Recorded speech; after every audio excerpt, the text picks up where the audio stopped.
The clatter of heavy ceramic plates at Il Pavone was a rhythm, a predictable, steady beat against the murmur of the dinner rush. For Chloe Jensen, it was the perfect camouflage. For 3 years, she'd served $30 pasta to tourists and wise guys, her smile a perfect empty mask. But tonight, the rhythm broke. When 3 men in ill-fitting suits walked past the hostess stand, she didn't see customers. She saw angles, threats, and the heavy bulges under their jackets. They were here for Arthur Costello, the man in booth 4, the man she was there to destroy. But when the chaos erupted, they and Arthur learned that Chloe had a resume they never saw coming. The scent of garlic, old wine, and expensive perfume clung to the velvet curtains at Il Pavone. It was an institution on Mulberry Street, a place where deals were signed over veal saltimbocca, and secrets were buried under plates of tiramisu. For Chloe Jensen, it was purgatory.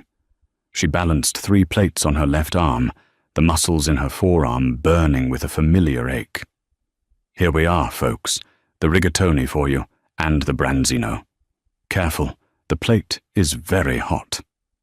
"Thank you, dear," the woman said, not looking up from her phone. Chloe forced the smile. It was the same smile she used every night. It was a piece of armor, as vital as the apron tied tight around her waist. She moved back toward the kitchen, her eyes automatically scanning the room. It wasn't a waitress's scan for empty glasses. It was a systematic sweep. Table 7, tourists, arguing over the map. Table 11, first date, awkward silence. Booth 4, the target, Arthur "Artie" Costello, sat in his usual spot. Booth 4 was a deep, U-shaped booth in the back corner, offering a clear view of the entrance and the kitchen doors, with no windows nearby.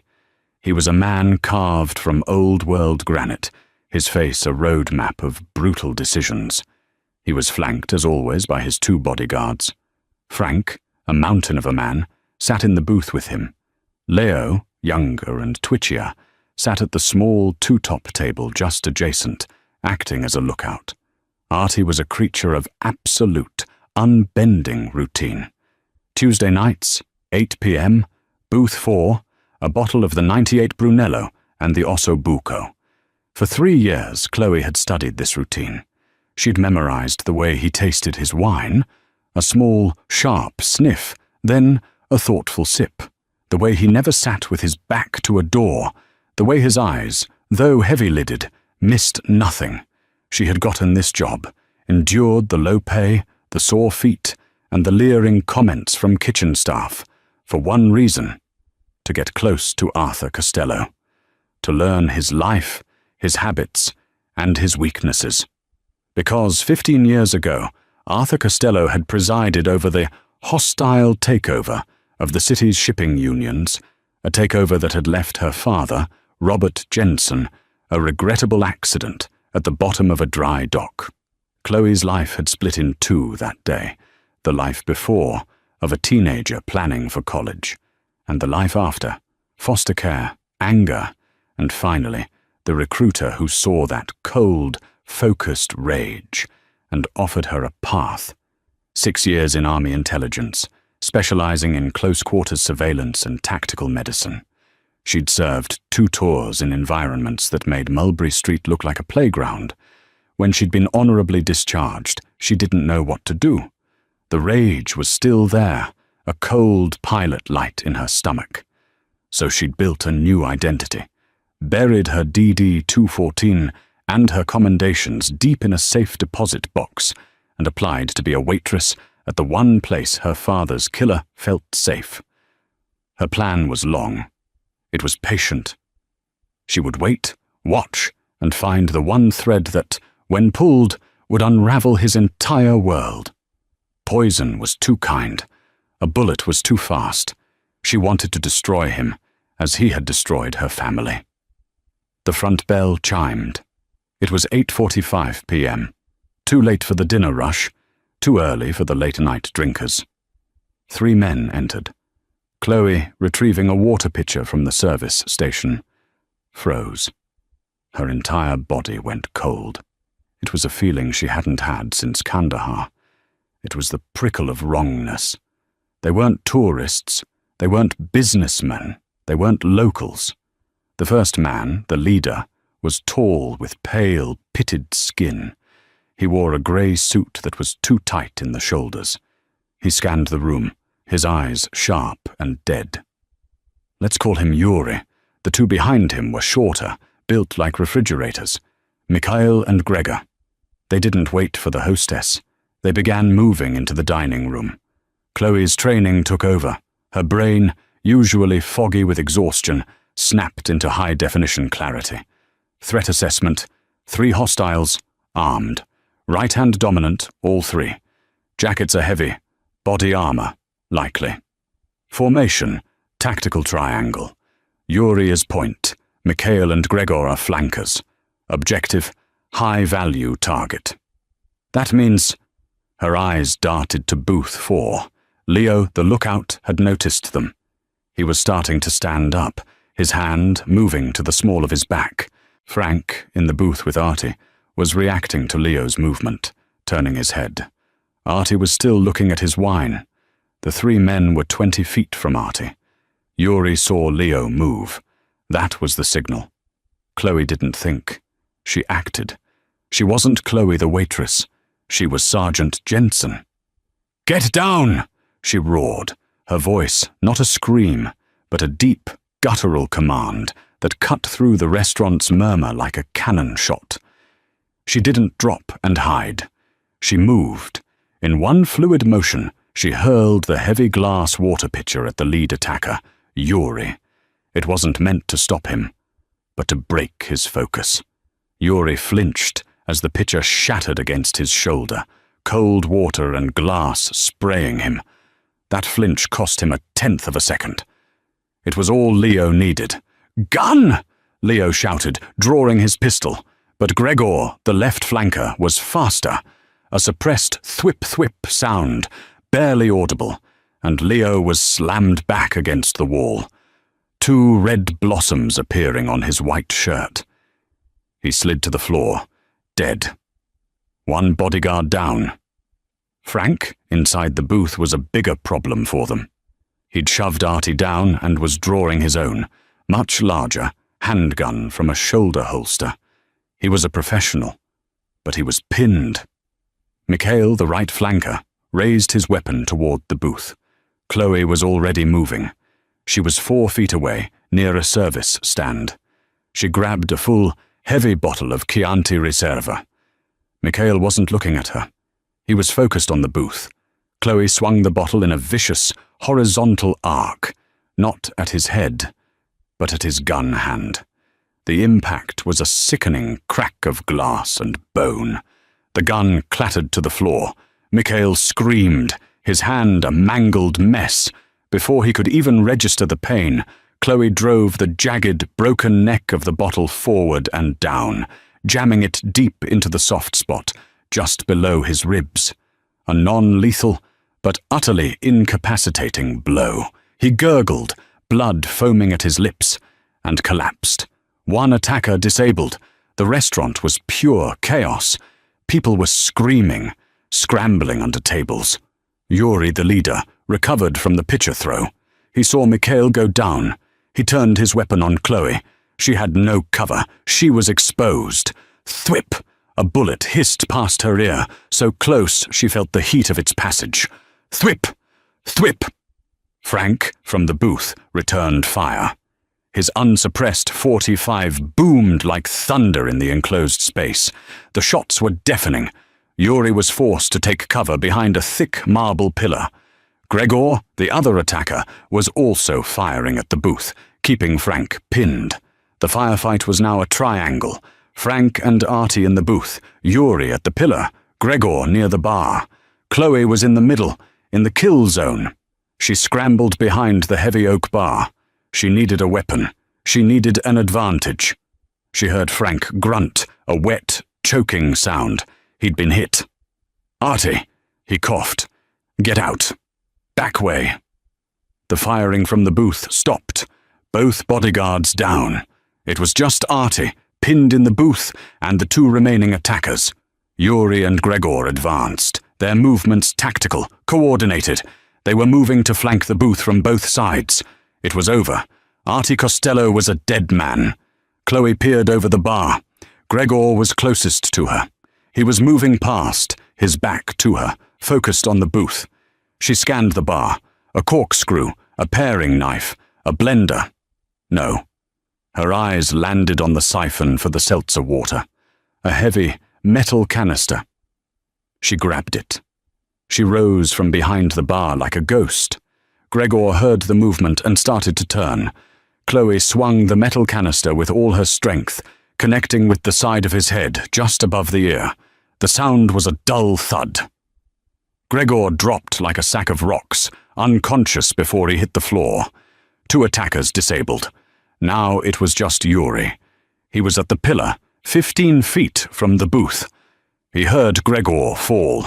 He spun, saw Chloe, and raised his pistol. Chloe had no weapon, no cover. Artie Costello, who she thought was cowering, suddenly lunged from the booth. He wasn't armed, but he grabbed the fallen bodyguard, Frank, and pulled the man's heavy body on top of his own as a human shield. Thwip, thwip, thwip! Yuri's bullet sank into the dead bodyguard. Artie, from beneath the body, had retrieved Frank's .45. He fired once. The heavy-caliber bullet hit Yuri square in the chest. Even with body armor, the kinetic force was like being hit by a sledgehammer. Yuri stumbled back, gasping. Artie fired again. And again. Yuri fell, his gun skittering across the checkered tile. Silence. A profound, ringing silence, broken only by the whimpers of a busboy and the distant, growing wail of sirens. The entire engagement had taken less than 45 seconds. Chloe stood, breathing hard, her knuckles white on the seltzer canister. Her server's apron was spattered with blood. Arthur Costello pushed the body of his loyal bodyguard off him. He was breathing heavily, a millionaire in a bespoke suit, covered in his employee's blood. He looked at the carnage. 3 attackers down, 2 bodyguards dead. Then he looked at Chloe. His eyes, those sharp, intelligent eyes, weren't filled with gratitude. They were filled with sheer, cold shock and 100 questions. "Who?" he rasped. "In the hell are you?" Before she could answer, Artie clutched his side. He looked down. A dark stain was spreading across his expensive shirt, just under his ribs. Yuri's first shots, when Frank was returning fire, must have gotten through. Artie Costello looked at the blood on his hand, then at Chloe, his face pale. "He got me," he whispered, and collapsed to the floor. The adrenaline that had turned Chloe into a tactical machine evaporated, replaced by a different, colder focus. The sirens were closer now, maybe 3 minutes out. The restaurant was a wreck of overturned tables, shattered glass, and bleeding men. Chloe's eyes went to Artie. He was on his side, his breathing shallow and ragged. The wound was in a bad place. Lower right quadrant of his chest. Sucking chest wound. Lung involved.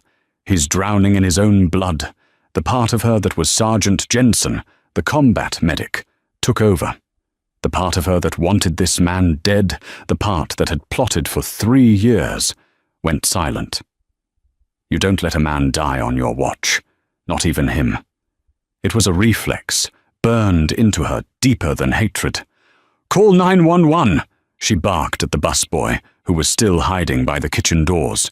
"Tell them shots fired, multiple victims, multiple GSWs. Need a bus, now." She ran to Artie, skidding on the bloody tiles. "Artie, stay with me. Look at me." She put 2 fingers on his neck. His pulse was thready, fast, tachycardic, going into shock. She ripped his shirt open. The wound was small, a neat, dark hole, and it was making a faint, awful hissing sound every time he tried to inhale. "Damn it!" She looked around. The busboy was on the phone, hysterical. "You!" she shouted at the hostess, who was pale and shaking behind her podium. "Kitchen. Now. Get me plastic wrap, the big roll, and duct tape, and all the clean bar towels you can find. Go! Run!" The hostess, galvanized by the sheer command in Chloe's voice, sprinted to the kitchen. Chloe turned back to Artie. His eyes were fluttering. "No, you don't. Stay with me, Costello." She put her hand flat over the wound, applying pressure. "You're not dying on me, you bastard." He focused on her. His eyes were cloudy with pain, but the intelligence was still there. He was analyzing her. "You're not a waitress," he gurgled, a fleck of blood on his lips. "Shut up, don't talk. Save your breath." The hostess ran back, her arms full. "Here, is this?" "Perfect." Chloe snatched the roll of plastic wrap. She ripped off a large square. She pressed it flat over the wound as Artie exhaled, creating a makeshift occlusive dressing. The hissing stopped. "Tape!" She grabbed the duct tape and taped the plastic square down on 3 sides, leaving the bottom edge open. A flutter valve. It would let air out, but not in. It would, maybe, stop his lung from collapsing completely. "Towels. Give them to me." She checked him for other wounds, one in the fleshy part of his left arm. That was secondary. The chest wound was the killer. She packed the arm wound tightly with towels and applied pressure. She checked the attackers. Mikhail, bottle wound. Bleeding, unconscious, but breathing. Gregor, seltzer bottle. Unconscious, likely severe concussion, but breathing. Yuri, shot by Artie. Dead, eyes open, staring at the ornate ceiling. She checked Artie's bodyguards. Leo, shot first. Dead. Frank, shot in the booth. GSRW to the throat. He was gone, too. The sirens were deafening now, stopping right outside. The front doors burst open, but it wasn't the police. 4 men in dark suits, led by a younger, paler version of Artie, stormed in. This was Artie's real security, the backup team that always sat in a black SUV down the street. This was his son, Vincent Costello. Vincent saw the carnage. He saw his 2 men dead. He saw the 3 attackers. And he saw a waitress, covered in blood, kneeling over his father with a roll of duct tape in her hand. He raised his pistol, aiming it straight at Chloe's head. "Get away from him!" he screamed. "Vincent!" Artie gasped, his voice a wet rattle. Vincent's eyes snapped to his father. "She..." Artie coughed, blood spraying. "She saved me. The waitress saved me." Vincent froze, his gun still aimed at Chloe, his face a mask of confusion and rage. "She... what?" "I'm a medic," Chloe said, her voice flat, professional. "He has a tension pneumothorax. I've sealed the wound, but he needs a chest tube and a surgeon, or he'll be dead in 10 minutes. Vincent stared at her. He saw the makeshift seal, the pressure bandage. He saw her eyes, which were not the eyes of a terrified civilian. They were the eyes of a professional, as cold and steady as his own. He slowly lowered his gun. The police and EMTs were swarming the entrance now, guns drawn. "NYPD, drop your weapons, hands in the air." Vincent ignored them. He barked at his own men. Get him out of here, now." "Sir, the police! To hell with the police! He goes to our doctor. Get the car." 2 of Vincent's men scooped up Artie Costello, who groaned in agony.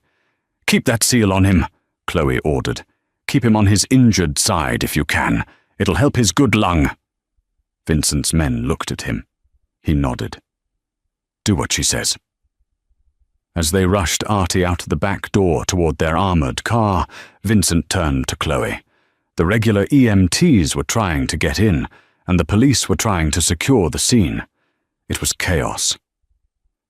"The cops are going to want to talk to you," Vincent said, his voice low and fast. "I know. I saw what happened," Chloe said. "No."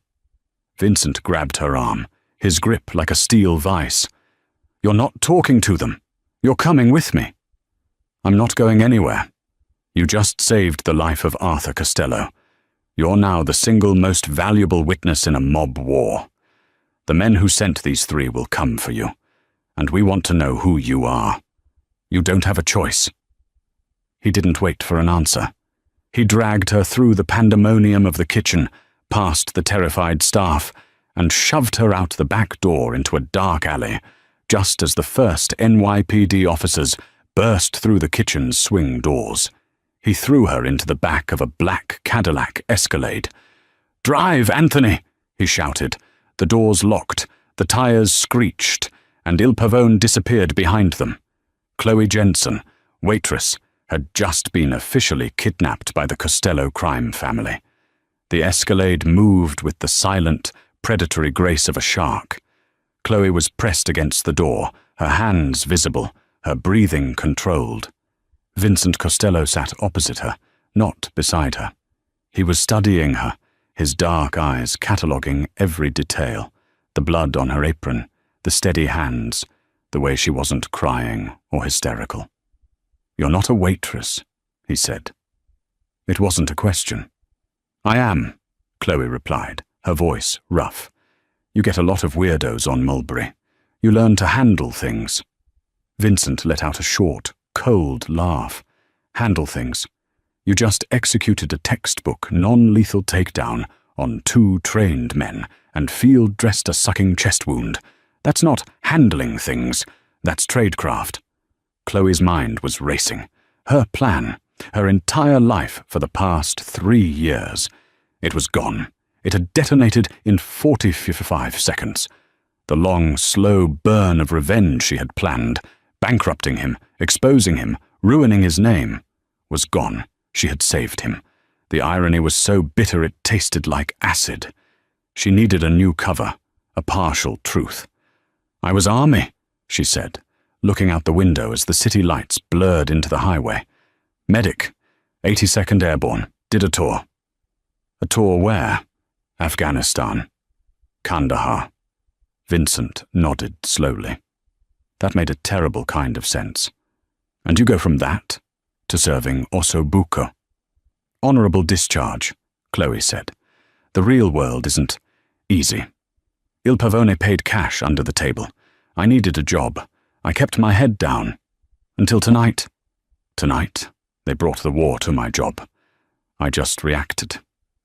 The SUV ate up the miles, leaving the city far behind. They drove for nearly an hour, turning off the main highway onto a series of dark, winding country roads. Finally, they slowed, approaching a massive 10-foot stone wall topped with razor wire. A heavy iron gate slid open, revealing a compound that looked more like a military base than a home. Floodlights illuminated a sprawling, dark stone mansion, several smaller guest houses, and what looked like a concrete bunker built into the side of a hill. Guards with body armor and short-barreled rifles waved them through. This was the real Costello power, not the restaurant, not the city penthouse. This fortress, the Escalade, didn't go to the front door. It drove around back to the concrete bunker, pulling into a sterile underground garage that smelled of antiseptic. As the doors opened, a man in blue scrubs was waiting. He was older, with the exhausted, cynical face. This was Dr. Paulson, the Costello family's private surgeon. "This way! Get him in here!" he snapped, as Vincent's men rushed Artie in on a gurney. "GSW to the right chest. Looks like a 9 millicard," Vincent said, all business. "He's tachycardic. Lost a lot of blood." Dr. Paulson looked at the bloody plastic wrap taped to Artie's chest. "What is this?" He leaned in, his eyes widening slightly. "A 3-sided dressing. Who did this?" "I did," Chloe said, stepping out of the car. Paulson looked her up and down, the apron, the blood, the seltzer canister still, absurdly, in her hand. "You? Well, congratulations, Waitress. You just saved his life. Another 10 minutes, and his lung would have collapsed and shifted his heart. He'd have been dead." Get him to Ore 1. As the team rushed Artie through a set of steel doors, Vincent blocked Chloe's path. His men, Russo and Bobby, moved to flank her. She was a prisoner. "Now," Vincent said, his voice low, "we talk. Your name is Chloe Jensen. You've worked at Il Pavone for 3 years, 2 months and 4 days. You've been serving my father every Tuesday night. And in all that time, you never said a word. Now you're telling me you're an ex-war hero who just happened to be there." "It's the truth," Chloe said. "I don't believe in truth. I believe in interests," Vincent said. He led her into a small, windowless office. It was bare, save for a steel table and 3 chairs. "Who sent you? Who were you working for?" "Nobody. I'm telling you, Don't lie to me." Vincent slammed his hand on the table. The sound cracked in the small room. "Those men who came in tonight, they weren't locals. They were pros. They came for my father. And somehow, you, a waitress, were more professional than them. And you saved him. I can't square that circle, Chloe. So, I ask again, who are you?" Before Chloe could answer, the door opened. An older, impeccably dressed man entered. He was thin, with a shock of white hair and eyes as sharp and grey as a scalpel. This was Salvatore Sal Bianchi, Artie's consigliere, the man who had been at Artie's side for 40 years. He was the family's memory. "Vincent," Sal said, his voice a gravelly whisper, "the doctor is working. It is serious. And this is the girl." Sal looked at Chloe. He walked around her, studying her face. He seemed to be looking not at her, but into her, searching for something. "Jensen," he murmured, as if tasting the name. "Chloe Jensen. Why do I know that name?" Chloe's blood ran cold. This was the man her father used to talk about.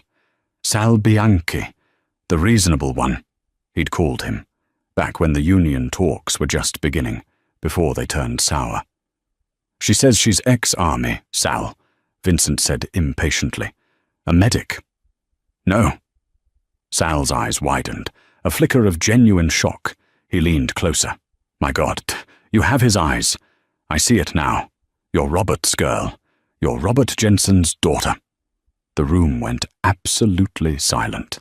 Vincent's head snapped toward Chloe, his face a mask of dawning, terrible realization. "Jensen," Vincent whispered. The shipping union. That Jensen."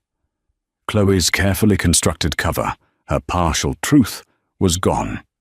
She was exposed, down to the bone.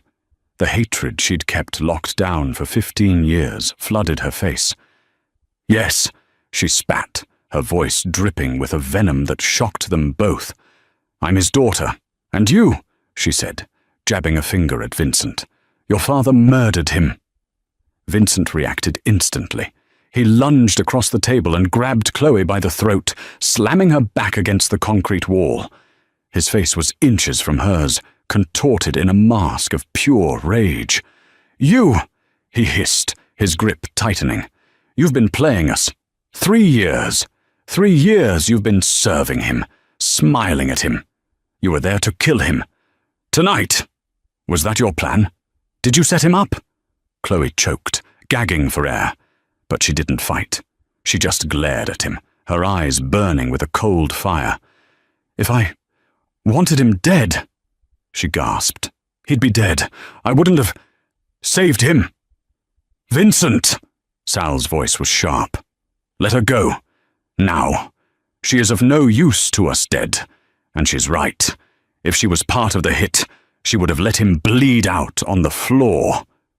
Vincent's eyes darted between Sal and Chloe. He was vibrating with fury, but Sal's logic was undeniable. He released his grip, shoving her back. Chloe slumped against the wall, rubbing her throat, taking in deep, ragged breaths. "So what was it?" Vincent snarled, pacing the small room. "A long con. You get close to him and then what? Poison? A knife in the parking lot. I was there to watch him, Chloe said, her voice hoarse. I was there to learn everything about him. His routines, his businesses, his partners. I was going to find a way to take everything from him. His money, his power, his name. I was going to leave him with nothing, just like he left my mother, just like he left me. You were going to destroy my father, Vincent said, the statement flat, chilling. I was going to get justice, she retorted. Sal sat down at the table, steepling his fingers. He looked old and very, very tired. Justice. Robert Jensen. It was a long time ago. Your father was a good man, Chloe, a strong man, but stubborn. He was honest, Chloe said. In our world, that is a liability, Sal said quietly. Arthur, he was consolidating the port. The unions were the key. He made your father offers. Money, power, a piece of the pie. Robert wouldn't listen. He was going to go to the papers, to the feds. So Artie had him murdered, Chloe said, the words tasting like ash. An accident at the docks, crushed by a container. You think I didn't know? It was a bad business, Sal admitted, looking at the floor. It was messy. And now, Vincent cut in, his voice pure ice, after 15 years of plotting your revenge, you saved his life. Why? That's the part I don't understand. Chloe's own confusion and self-loathing rose up in her. Why had she? She had dreamed of his death. But when she saw that wound, the hissing, the panic in his eyes, I'm a medic, she said, more to herself than to them. He was a dying man. I'm trained to save lives. It's not a choice. It's not logical. It's a reflex. I saw the wound and I acted. Believe me, no one is more pissed off about it than I am. The brutal honesty of that statement threw Vincent off. He stared at her, seeing the genuine conflict, the raw self-hatred. This was a complexity he hadn't anticipated. So you're a vengeful daughter and a battlefield angel all wrapped in one, he mocked. This changes nothing, Chloe said. As soon as he's stable, I'm gone, and my plan continues. No, Vincent said, a cold smile touching his lips. You're not. You see, Chloe, your little drama is over. A bigger one just started. The men at the restaurant, Sal said, his voice grave. They were not from here, were they? Chloe's tactical mind re-engaged, pushing the personal rage aside. No, Eastern European. Russian, maybe. They moved like a military fire team, coordinated, suppressed weapons, body armor. They weren't mobsters. They were soldiers. Exactly, Vincent said. For the last 6 months, a new player has been trying to move in on the ports. On my ports, your father's old territory. We've had friction. But this was an assassination attempt. This was a declaration of war. The door opened. Dr. Paulson stood there, his mask down. He looked grim. How is he? Vincent demanded. He's alive, Paulson said. Thanks to her. The bullet nicked the pulmonary artery but missed the heart. I've repaired it. But the blood loss, the trauma, he's in a medically induced coma. He's stable, but I don't know when he'll wake up. It could be days. It could be weeks. Vincent and Sal exchanged a look. The king was off the board. Vincent turned back to Chloe. He was no longer the raging son. He was the de facto boss of the Costello family, and he was at war.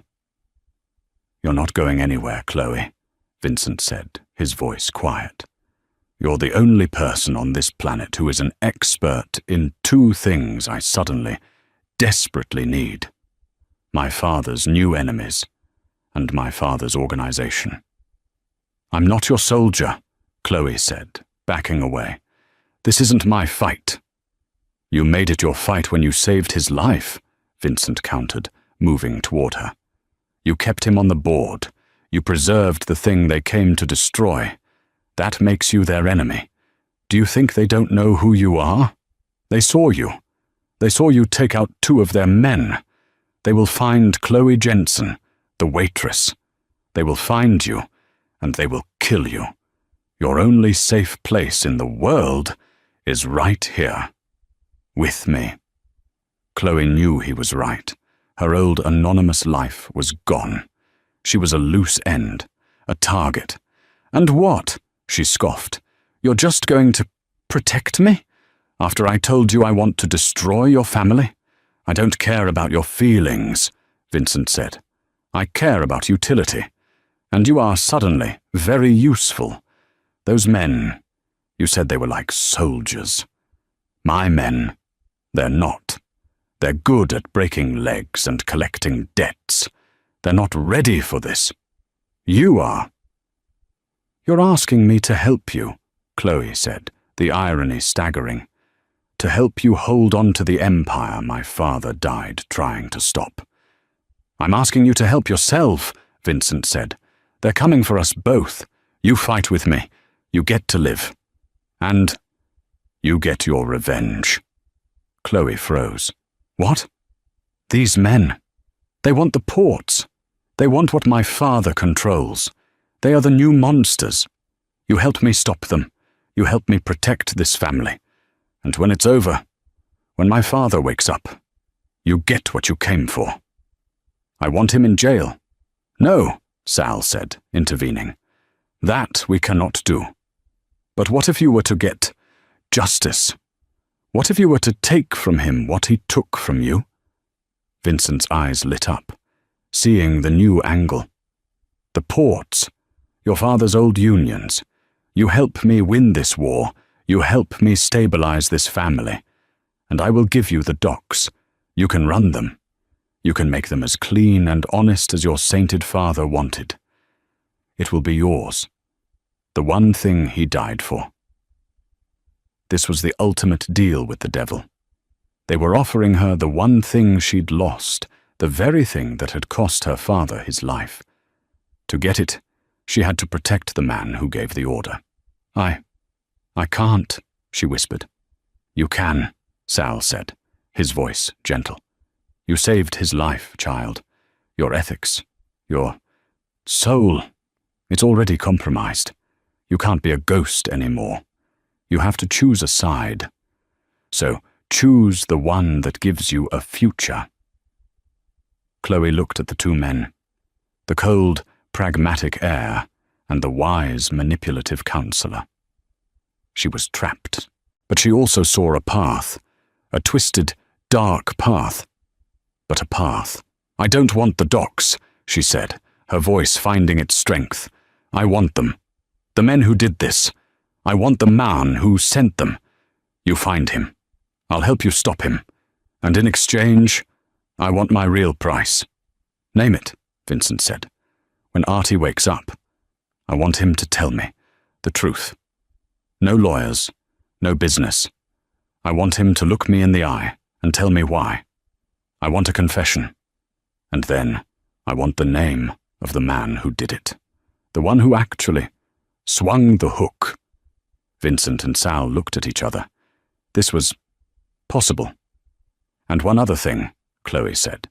I'm not your prisoner. I'm your partner. I get a gun, I get access, and I get a room. Not a cell, or I'll take my chances with the Russians. Vincent stared at her for a long, hard moment. He was calculating the odds. Finally, he nodded. All right, partner. He opened a desk drawer, took out a compact 9mm Glock, and slid it across the table. Welcome to the family, for now.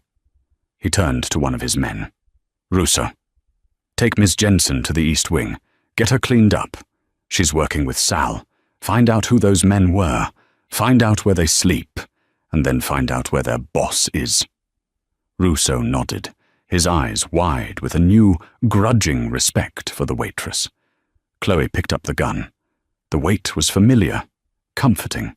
She had just gone from waitress to prisoner to strategic advisor. She was inside the castle, allied with her mortal enemy.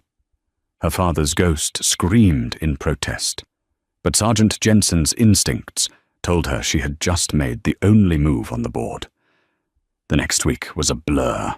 Chloe's world shrank to the Costello compound. She lived in a large, comfortable guest room, but the doors were always guarded. She was a guest, but she was also their most valuable asset and their most dangerous prisoner. Artie Costello remained in his coma, a ghost in the machine, his life hanging by the wires in the medical wing.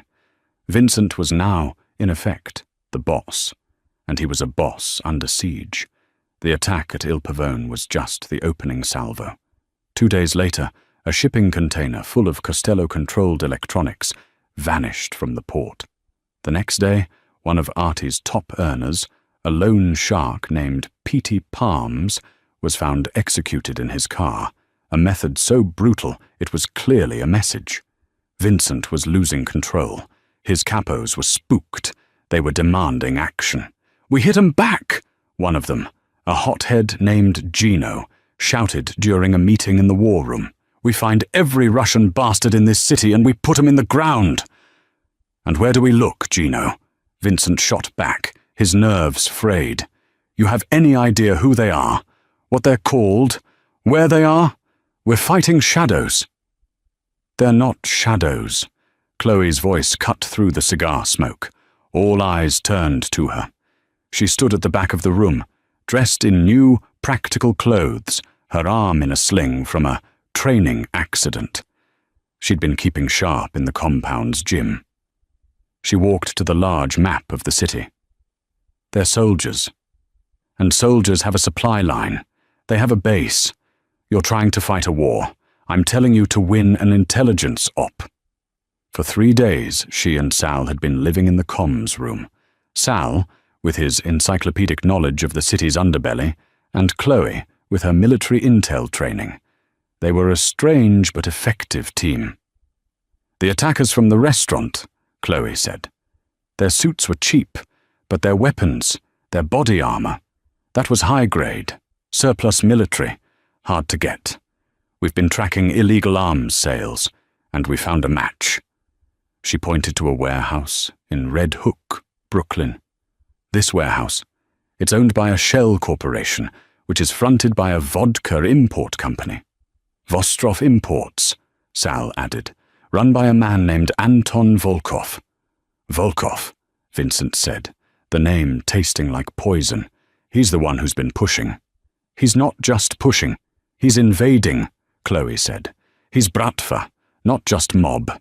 He's Vori V. Zakon, the real deal. He's here to erase you, and he's using that warehouse as his command center and armory. You hit that, you cut the head off the snake." Gino was practically vibrating. "So what are we waiting for? Let's send a team, 50 guys. We'll level the place." "Absolutely not," Chloe said, her voice so cold it silenced him. "That's what he wants you to do. That building is a fortress. It'll be a slaughterhouse. You'll lose your 50 men, and Volkov will be gone. You don't hit it with a sledgehammer. You hit it with a scalpel." "What are you proposing?" Vincent asked, trusting her. "A 3-man infiltration team," Chloe said. "Me, Russo, and Bobby." "You?" Vincent said. "You're not?" "I'm the only one who's ever seen these guys in action," Chloe said. "I'm the only one who knows their tactics. We don't go into fight. We go into plant. We put a tracker on Volkov's personal vehicle. We put listening devices in his office. We get out. We find out where he really lives, where he sleeps. Then we end it. Quietly." It was a standoff. The old-world mobsters, like Gino, looked at her with contempt. But Vincent, the new-world pragmatist, saw the logic. "Do it," Vincent said. "My way has been failing. We try yours." That night, under a moonless sky, a black van slid to a stop a block from the Vostrov Imports warehouse. The street was silent. "Comms check," Chloe whispered into her throat mic. "Check," Russo replied. Check, Bobby added, his voice tight. They were Vincent's best, his most trusted, and they were terrified. This was not their world. Chloe moved first. She scaled a chain-link fence like a shadow, not making a sound. She disabled the alarm system at the junction box with a practiced, steady hand. She found the one blind spot in the camera coverage, a detail she'd spent 12 hours finding on satellite maps. She picked the lock on a side maintenance door. We're in, she whispered. 2-minute intervals. Bobby, you're on overwatch. Russo, you're with me. We plant the bugs, then the tracker. We are ghosts. The warehouse was dark, but not empty. Men patrolled, speaking low, guttural Russian. Chloe and Russo moved along the catwalks above, silent as spiders. They found Volkov's office. Chloe signaled. 2 guards, door and window. Russo looked at her, then at his gun. Chloe shook her head.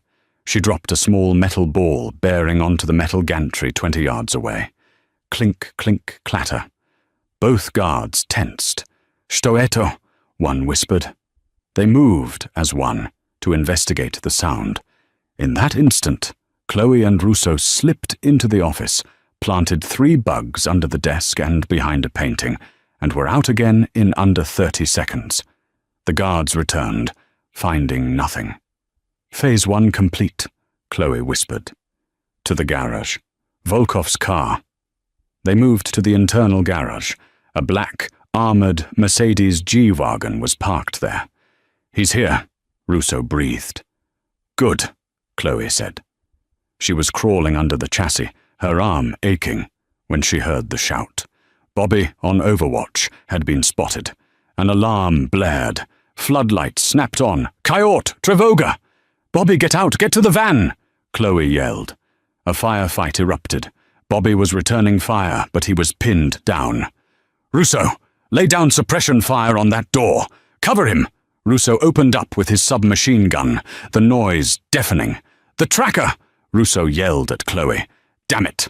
The car was 30 feet away. Volkov himself burst from a side office, flanked by 4 men heading for the car. He's running! Russo shouted. Chloe made a choice. She broke cover. Cover me! She screamed. She sprinted through the open kill zone, bullets snapping at her heels. Volkov was climbing into the driver's seat. She leaped, sliding across the concrete floor, and slammed the magnetic tracker onto the rear axle just as the engine roared to life. A searing pain exploded in her left shoulder. She was hit. The Mercedes peeled out, smashing through the garage door. Chloe, you're hit! Russo grabbed her, pulling her behind a stack of crates. It's fine. Just a graze. It wasn't. Blood was pouring down her arm. Bobby, exit, now. We're right behind you. Russo practically carried her, laying down fire with his other hand. They burst out the side door, piled into the van, and screeched away just as the warehouse lights went dark. Volkov's men were already erasing their presence.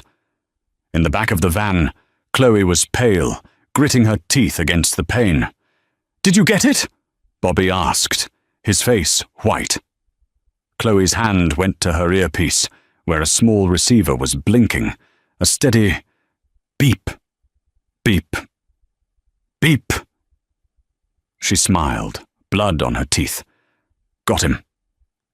When they got back to the compound, Dr. Paulson was waiting. You're trying to kill yourself, aren't you? He growled, cutting away her bloody shirt. The bullet had gone clean through the fleshy part of her shoulder. It was the same one she'd been grazed in before. It's just a scratch, Chloe gritted out. It's 2 inches from your brachial artery, Paulson snapped. You're lucky. Now hold still. Vincent and Sal burst into the medical wing. What happened? Bobby got seen. Plan went to hell, Russo said, his hands still shaking. But she did it. I've never seen anything like it. She ran right at him. She got the tracker on him. Vincent looked at the blinking light on the laptop Sal was carrying. A single red dot moving steadily through Manhattan. He's not going to the airport, Vincent said. No, Chloe said, as Paulson stitched her wound. He's going to ground. He's going to his bolt hole. He'll disappear for 6 months, then come back and start this all over again. We have to end it. Tonight. The red dot stopped. A high-rise in Midtown, a private financial building. He's liquidating, Sal said, pulling his assets. He is running. No, Chloe insisted, sitting up, ignoring the doctor's protests. He's cleaning house. That's his real HQ, not the warehouse, that bank. He's paying off his people, destroying his records, and he's vulnerable. For the first time, he's not in his fortress. He's in an office building. We go now. Vincent looked at her, at the blood, the sweat, the absolute cold certainty in her eyes. He nodded. Russo, Bobby, get the car. You two and me, and her. Gino and his team. Russo started. No, Vincent said. No army. This is a scalpel. Her way. An hour later, 4 people in dark, tailored suits walked into the lobby of the Kirov Financial Building. The night watchman looked up, then went pale as Russo and Bobby flanked him, guns drawn. Elevator. Now. What floor? Vincent asked. Penthouse. It's Mr. Volkov's private office. Sal, Vincent said into his phone, cut the power to the elevators in 60 seconds. They piled in. The elevator hummed, then dinged on the penthouse floor. The doors opened onto a silent, opulent office. Anton Volkov was there, stuffing gold bars into a briefcase. 3 of his men were with him. They all froze. Anton, Vincent said, a deathly calm in his voice. You've been a terrible guest. Volkov smiled, a gold-toothed feral grin. Costello, you look just like your father. Weak. His men reached for their guns, but Russo and Bobby were faster. Thwip, thwip. 2 of Volkov's men dropped. The 3rd tackled Russo. Vincent and Volkov lunged at each other, a brutal, desperate fight. Volkov was stronger, smashing Vincent's head against a marble desk. Chloe, her arm in a makeshift sling, moved. She couldn't shoot, but she could think. She kicked the legs out from under the man fighting Russo. Russo, free, shot him. Volkov saw it. He kicked Vincent away and drew his own pistol, turning it on Chloe. The bitch from the warehouse, he snarled. I should have killed you myself. He fired. Chloe dove, the pain in her shoulder exploding, but the bullet missed. Vincent, recovering, tackled Volkov. The gun skittered away. The 2 bosses rolled on the floor, snarling, biting, killing. Vincent was losing. Volkov was on top, his thumbs pressing into Vincent's windpipe. Chloe scrambled, grabbing Volkov's discarded pistol. She pressed it to the back of Anton Volkov's head. Get off him, she ordered. Volkov froze. He slowly, carefully got to his feet. Vincent rose, coughing, his face purple. He walked to Volkov. This, Vincent gasped, is for Frank, and for Leo. He took the gun from Chloe's hand and shot Anton Volkov 3 times in the chest. The war was over. They drove back to the compound in silence. The sun was just beginning to stain the sky, a sick grey pink. As they pulled up to the bunker, Dr. Paulson was standing outside. He wasn't in scrubs. He's awake, the doctor said, his voice flat. He woke up an hour ago. He's lucid, and he's asking for her. Chloe's heart hammered against her ribs. This was it. The real reckoning. She walked into the sterile white room. Artie Costello looked small in the bed, pale and hooked up to a dozen machines. But his eyes were the same, sharp, cold, and intelligent. Vincent and Sal stood at the foot of the bed. Chloe! Jensen! Artie rasped. His voice was a paper-thin whisper. Hello, Artie, she said. They told me, he breathed. What you did. Il Pavone. You saved me. Yes. And Volkov. Vincent.